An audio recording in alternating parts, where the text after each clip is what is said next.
যুগ্ম মহাসচিব রিজভী আহমেদের নেতৃত্বে এই হাতীবান্ধায় সর্বপ্রথম এই ভুট্টা আমরা চাই এই কৃষক বাংলাদেশের 80% মানুষ এখন কৃষিকাজে জড়িত। সেই কৃষি আমাদের অর্থনীতিতে অগ্রণী ভূমিকা পালন করে আসছে। আমরা চাই সাধারণ মানুষ যাতে তার সরকারের ন্যায্য মূল্যে সার বীজ কীটনাশক ওষুধ পায়, সেই আহ্বান আমরা ডিলারগণের মধ্যে জানাচ্ছি। যদি এর কোনো বর্তায় ঘটে সাধারণ কৃষকদেরকে সঙ্গে নিয়ে আমরা রাজপথে নামবো। আপনারা জানেন এই কৃষক সমাজ যদি রাজপথে নামে তাহলে কিন্তু কারো রক্ষা হবে না।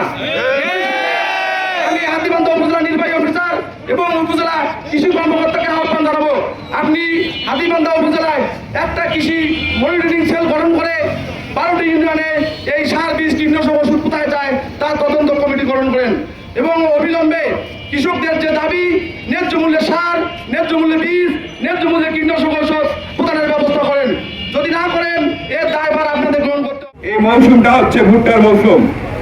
আমরা ভুট্টার আবাদ করে 6 মাসের একটি ফসল তৈরি করে 6 মাস আবাদ না করি জীবিকা নির্বাহ করি।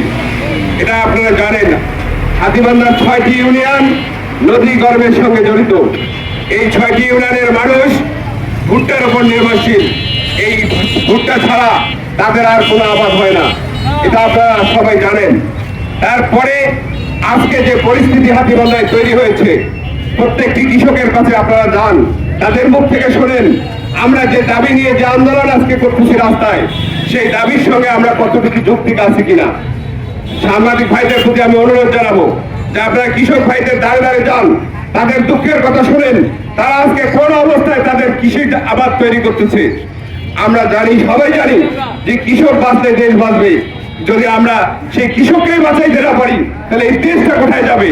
আপনারা জানেন যে বিগত দিনের যে ডিলাররা হাতীবান্ধায় আছে তারা ফ্যাসিস্টদের আমলেই তৈরি করা ডিলার। আমার মনে হয় যে ফ্যাসিস্টদের এই দোসরলাই চাচ্ছে যে দেশে একটা কৃত্রিম সংকট তৈরি হোক। সেই সংকটের কারণে আমরা যেন বিপদগ্রস্ত হই, বাংলাদেশ যেন আবারও ধাপে ধাপে পিছিয়ে যায়। এই কারণে আমাদের যে দাবি সেই দাবি হচ্ছে যে এই ডিলারদেরকে অবিলম্বে পরিবর্তন করে নিরপেক্ষ ডিলার নিয়োগ দিয়ে সার এবং কীটনাশকের সুষ্ঠু বন্টনের ব্যবস্থা করতে হবে প্রশাসনকে। সেই সময় শহীদ প্রেসিডেন্ট জিয়াউর রহমান ক্ষমতায় এসে সর্বপ্রথম কৃষকদের খাদ্য উন্নয়নের জন্য খাল খনন কর্মসূচি চালু করেছিলেন। খাল খনন কর্মসূচির মাধ্যমে বাংলাদেশের কৃষকরা স্বয়ং সম্পূর্ণ হয়ে স্বনির্ভর বাংলাদেশ গঠন করেছিলেন।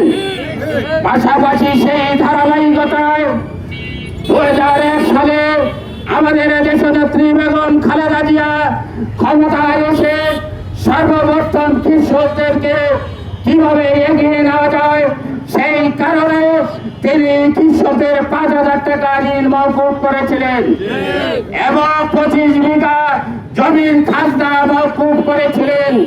আপনাদের হাতীবান্ধার সকল স্তরের কৃষকেরা আপনাদের সেই সময়ে আমাদের বর্তমান যুগ্ম মহাসচিব রিজভী আহমেদের নেতৃত্বে এই হাতীবান্ধায় সর্বপ্রথম এই ভুট্টা চাষ শুরু হয় এবং এই কৃষি ব্যাংকের মাধ্যমে কৃষি ঋণ দিয়ে কৃষকদেরকে উজ্জীবিত করেছিল, যার প্রেক্ষিতে আজকে উত্তর অঞ্চলে ভুট্টা নির্ভরশীল আবাদ হিসাবে পরিণত হয়েছে।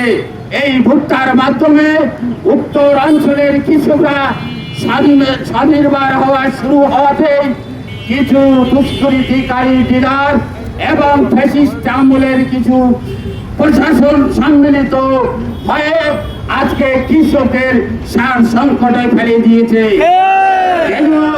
এই কৃষকরা সারের অভাবে কৃষক আবাদ করতে পারে না, কৃষি উৎপাদন বৃদ্ধি করতে না পারে, সেই কারণে তারা এই সংকট সৃষ্টি করেছে। তাই আমি আজকের এই মিডিয়া ব্যক্তিত্বের মাধ্যমে বাংলাদেশ তথা হাতীবান্ধার সকল স্তরের নেতৃবৃন্দকে জানাই দিতে চাই যে আমাদের অনতি বিলম্বে এই ফ্যাসিস্ট আমলের ডিলারদেরকে পরিবর্তন করে নতুন ভাবে ডিলার তৈরি করার জন্য